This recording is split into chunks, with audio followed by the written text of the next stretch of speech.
It's time for In the Trenches. Hello, everyone. I'm Eagles insider Dave Spadaro with the Hall of Famer Brian Westbrook. And the Eagles defense made sure to play with heart and some passion and some power. And they came up big when everybody thought they were going to get wiped off the map against the New York Giants on Sunday. The Eagles winning against the Giants 25-22, and the defense coming alive in the second half, holding the Giants to negative yards in the third quarter and like 61 yards in the entire second half. Got a takeaway, stopped OGB, OBJ, whatever his name is, OGB, Odell Beckham Jr. I'm flabbergasted still, a day later, that the Giants were so handled in the second half of the game. How did it happen? Well, I think you have to start in the first quarter, first half of the game. Do I have to? Yeah, I think you have to because our team got smacked in the mouth early on in the football game. Our defense in particular got smacked around. Saquon Barkley had his way, one of the better young backs in the NFL right now, had his way inside, breaking it outside, catching the ball, getting a lot of yards that way.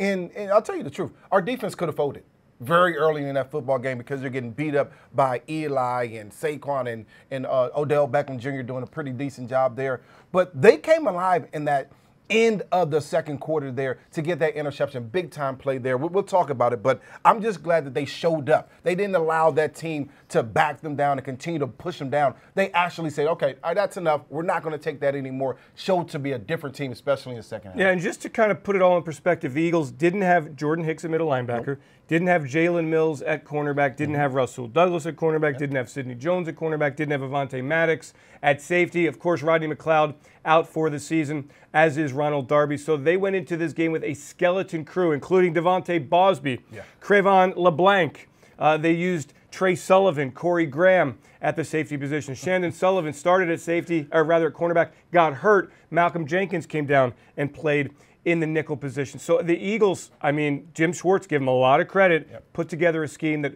foiled and frustrated and ultimately got after Eli Manning and stymied the Giants offense. And really, it did start, Brian. Eagles are down 19-3. They go down the field. They score a touchdown, 19-11 after the two-point conversion.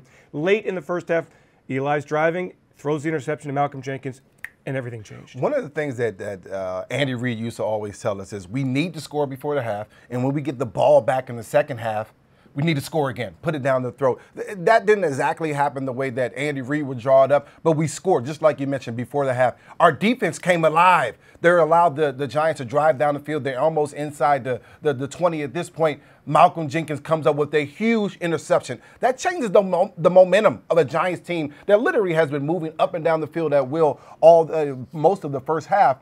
Changes the momentum. We go into halftime. We come out of halftime. We didn't get the first down. We didn't convert. We had to end up punting in our first offensive series. But our defense, Michael Bennett, came alive in that next series for the defense. A sack there, big stop right there. And now our defense is building. That's how you stop a team. That's how you stop their momentum. And it also changes the way that Pat Shurmur, offensive play caller and head coach for the Giants, called the game. He didn't have confidence anymore in Saquon Barkley. Only 5 touches in the second. No, that's mind-blowing. How could you not have confidence in Saquon? But you called him one of the best young running backs in the league. I'd call him one of the best running backs in the league. Maybe the best. I've never seen anything like the kid.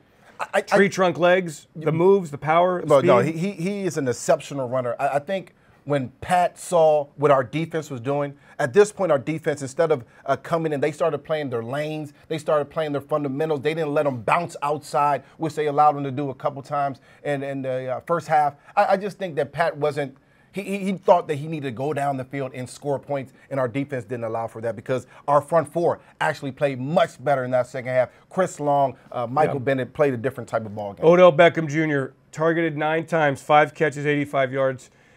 Look, I certainly think the Eagles did a great job in the back end. But I'm throwing the ball to Beckham 15, 16, 20 times. Well, sometimes you play great, which I think they played much better in the second half.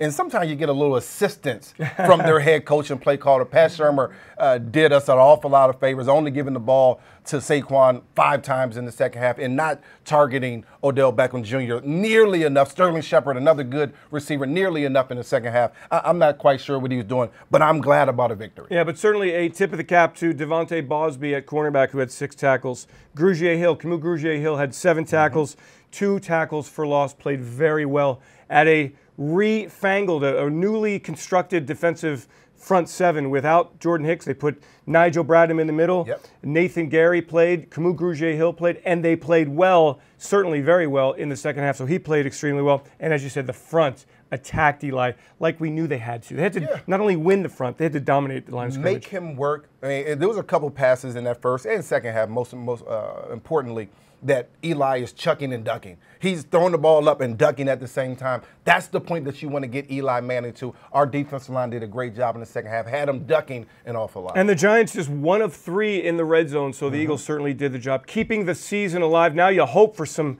reinforcements to come in. Tim Jernigan saw his first action of the season on Sunday. We'll see about Jalen Mills. We'll see about Avonte Maddox. We'll see about Rasul Douglas. Maybe Jordan Hicks as well on Monday night against the Washington Redskins as the Eagles stay alive in the NFC East with another opponent from the division coming in the first place Redskins and the first place Cowboys, just 1 game ahead of the Philadelphia. So it's all there. We got to get things, continue to allow that ball to roll down the hill. Let's win 2 in a row. All right, let's do it. Brian Westbrook, Dave Spadaro, thanks for joining us in the trenches.